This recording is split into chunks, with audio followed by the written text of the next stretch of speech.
ফামান ইয়া'মাল মিসকালা যাররাতিন খায়রান ইয়ারা ওয়া মান ইয়া'মাল মিসকালা যাররাতিন শাররান ইয়ারা।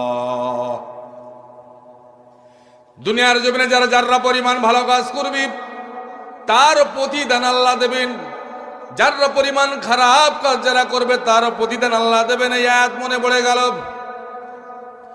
আল্লাহ রাব্বুল আলামিন তিনি বলেন, ইন্না আকরামাকুম ইনদাল্লাহি আতকাকুম। আল্লাহর কাছে ওই ব্যক্তি সবচাইতে সম্মানিত যার দিলের মধ্যে আছে আল্লাহর ভয়।